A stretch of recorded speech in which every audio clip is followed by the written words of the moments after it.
1609. Sir, answer is laid on the floor of the House. Sir, अध्यक्ष महोदय, मैं आपके माध्यम से माननीय उप मुख्यमंत्री महोदय से जानना चाहूंगा कि हमारे महेंद्रगढ़ के अंदर रोडों की बहुत ही वर्स्ट कंडीशन है। मैं समझ सकता हूं कि शायद पूरे हरियाणा में कहीं देखने के लिए नहीं मिलती होगी, और विशेष तौर पर रेवाड़ी से महेंद्रगढ़ और दादरी से नारनौल, ये रेवाड़ी से महेंद्रगढ़ के लिए 4 लेन का मैंने पहले भी एक प्रस्ताव के लिए आपसे निवेदन किया था, लेकिन इन्होंने कहा उस समय कि व्हीकल सेंसस के अंदर शायद वो नहीं आया। लेकिन अब मैं गारंटी के साथ कह सकता हूं कि वो सारे व्हीकल सेंसस भी आपने कराया होगा, तो आपको एक पॉजिटिव मिलेगा कि 4 लेन वहां बन जाना चाहिए। अध्यक्ष महोदय, मैं आपसे आपके माध्यम से निवेदन करता हूं उप मुख्यमंत्री महोदय से कि पिछले 1 साल के अंदर वहां जबकि इतने टूटे रोड के ऊपर व्हीकल की स्पीड भी नहीं है, फिर भी 42 से ज्यादा वहां पर रोड एक्सीडेंट्स हुए हैं, जिनमें से 22 आदमी की मौत हुई है और कितने ही लोग उसमें सीरियसली इंजर्ड हो चुके थे।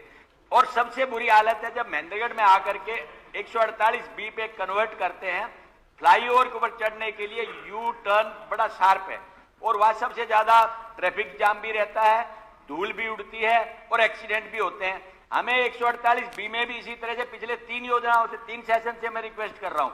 माननीय उप मुख्यमंत्री महोदय ने बार बार ये कहा भी है कि हम इसके ऊपर सड़क बनाने जा रहे हैं, लेकिन आज तक उसके ऊपर कोई ऐसा कठोर कदम नहीं उठाया गया है जिससे हम गारंटी से कह सकें कि कनीना और महेंद्रगढ़ की ट्रैफिक की समस्या का इस बात से समाधान होगा। मैं ये आपके माध्यम से जानना चाहता हूं कि कब तक इसका समाधान करेंगे। माननीय अध्यक्ष जी, जहां ये सवाल माननीय सदस्य ने इससे पिछले सेशन में पूछा था, ट्रैफिक सेंसस हमने करवाया और फिजिबिलिटी और राइट ऑफ वे वहां मिला।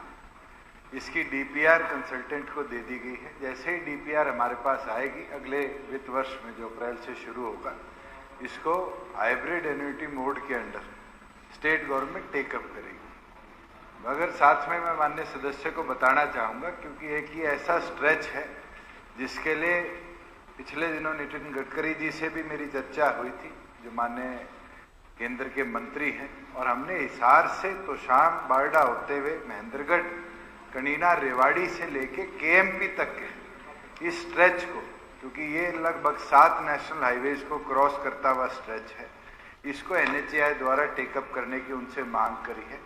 वो भी इसकी फिजिबिलिटी दिखवा रहे हैं और हमारा तो ये प्रयास है 4 लेन नहीं, इसको भी एक्सेस कंट्रोल्ड 6 लेन हाईवे के तौर पर हम डेवलप करें, जिससे ज़्यादा नागरिकों को फायदा हो और इस पूरे इलाके की एक ईस्ट वेस्ट कनेक्टिविटी इसके माध्यम से हो।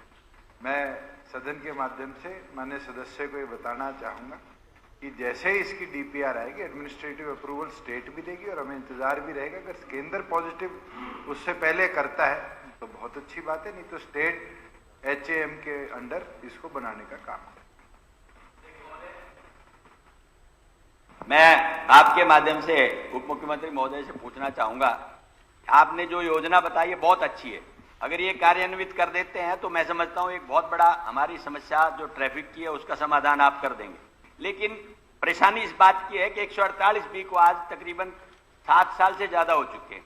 हम 5 वर्षीय नहीं 7 वर्षीय योजना में आते। जब हमारे समय में जब भूपेंद्र सिंह हुड्डा मुख्यमंत्री थे उस समय लैंड का अधिग्रहण किया गया था, और उसके बाद पहले एक पार्टी आई जिसने टेंडर दिया, अब दूसरी पार्टी आई, उन्होंने कहा कि सिंगल बिडर है, हम इसको अलॉट नहीं कर सकते।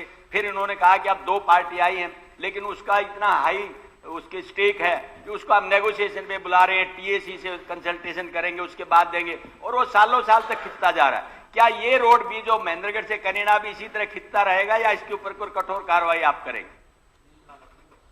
माननीय अध्यक्ष जी, माननीय सदस्य गंभीरता और रिक्वेजिशन और इसकी बात कर रहे हैं। मैं आपको बताना चाहता हूं कि एक 7 किलोमीटर का पैच था, 4 किलोमीटर का दादरी जिले के अंदर, जो कि उस एक्विजिशन के अंदर टेकिंग ओवर हैंडिंग ओवर नहीं हुई थी, जिससे 148 का कार्य रुका हुआ है। वो भी हैंड ओवर कर दिया गया है और उम्मीद है कि अप्रैल और मई के अंदर उसको पूरी तरह से फंक्शनिंग हम देखेंगे। पैरेलली जो आपके दादरी से लेकर नारनौल तक का स्ट्रेच था, उसके ऊपर भी कार्य ऑलरेडी अलॉट हो चुका है, काम चल। हमारी सरकार पूरे प्रदेश के अंदर कैसे ट्रांसपोर्टेशन मोड बेहतर बने, सड़कों की हालात बेहतर हो, इस पे काम निरंतर करती आ रही है। और जब मैं आपको बोल रहा हूँ कि इसका नेक्स्ट फाइनेंशियल ईयर में हम कार्य शुरू करवा देंगे। तो आपको ये विश्वास होना चाहिए, और आपके वहां अगर आप चाहते हैं कितनी सड़कों पे काम हुआ है तो वो डिटेल भी मैं आपको साझा करूंगा। धन्यवाद।